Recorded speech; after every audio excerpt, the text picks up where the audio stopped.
Coffee ও কেকের সঙ্গে চলছে গুরুতর আলোচনা, একেবারে সুইডিশ কায়দায়। তবে ইউনি গ্লিভিং ও তার সঙ্গীরা আসলেই চিন্তিত। ইউনির বাড়ি থেকে ঢিল ছোড়া দূরত্বে একটা পরমাণু বিদ্যুৎ কেন্দ্র গড়ার পরিকল্পনা চলছে। নীতিগতভাবে আমি পরমাণু শক্তির বিরোধী নই। এই শিল্পক্ষেত্রে ২০ বছর কাজ করেছি, কিন্তু আমার মনে হয় এই জায়গাটা উপযুক্ত নয়। এটা ভালদেমার্সভিকেন, বাল্টিক সাগরের একমাত্র সমুদ্র খাঁড়ি।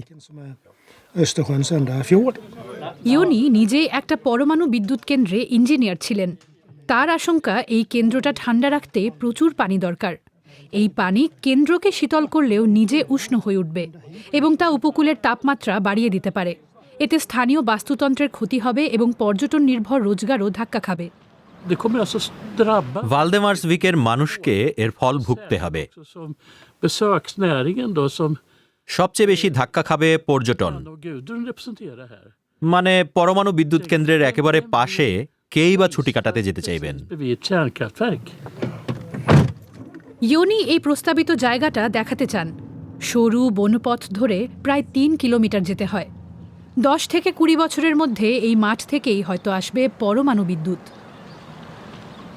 এবং কেন্দ্রটা দেখতে হয়তো এইরকম হবে।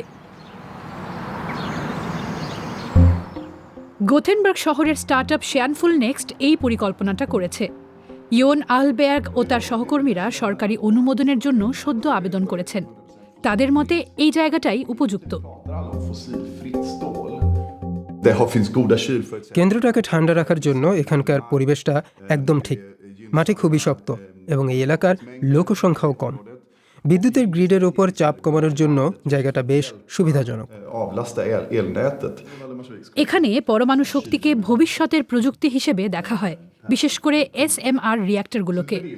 এগুলো প্রচলিত পরমাণু বিদ্যুৎ কেন্দ্রের তুলনায় ছোট, কম সময়ে তৈরি করা যায় এবং সুইডেনের জাতীয় জ্বালানি পরিকল্পনার সঙ্গেও খাপ খায়। গত ৪-৫ বছরে সুইডেনে নিয়মকানুন অনেক বদলেছে। সরকার সাহায্য করেছে এই বাজারটা গড়ে তুলতে।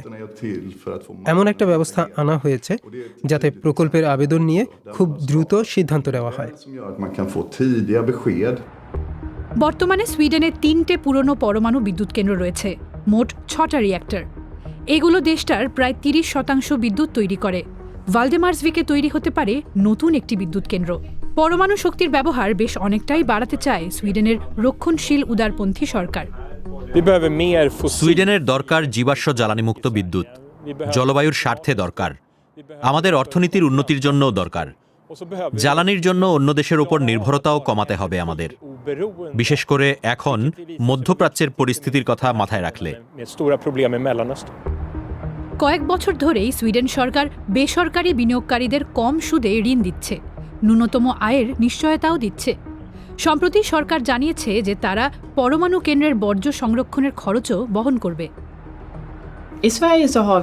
সুইডেনে এই বর্জ্য সামলানোর একটা উপায় রয়েছে। সরকার ও কর্তৃপক্ষ অনুমোদন দিয়েছে। তামার বিশেষ ক্যাপসুলে বর্জ্য ভরে মাটির গভীরে পাথরের স্তরে পুঁতে রাখা হবে। বর্জ্য সংরক্ষণের এই ভাণ্ডার তৈরির পক্ষে প্রবল জনসমর্থনও রয়েছে। ফিরে এসেছি ভালদেমার্সভিকে। ইউনি গ্লিভিং ও অন্যান্য সমাজকর্মীরা জানালেন কেন তারা এত উদ্বিগ্ন। ইউনি বোঝালেন, SMR পার্কের কেন্দ্রগুলোকে ঠান্ডা রাখতে যে জল ব্যবহার হবে সেটা এখানেই এসে মিশবে। সমাজকর্মীদের কাছে এটাই সবচেয়ে বড় চিন্তা, পরমাণু দুর্ঘটনার আশঙ্কার চেয়েও বেশি। দুর্ঘটনা ঘটতে পারে, বেশিরভাগ ক্ষেত্রেই মানুষের ভুলের জন্য সেগুলো হয়। তাই পরমাণু বিদ্যুৎ কেন্দ্র নিয়ে আমার তেমন ভয় নেই। আমার আপত্তি এই জায়গাটা নিয়ে আর পরিবেশের ক্ষতি নিয়ে। এখনও ভালদেমার্সভিকের সমুদ্র খাঁড়ির ভবিষ্যৎ অনিশ্চিত।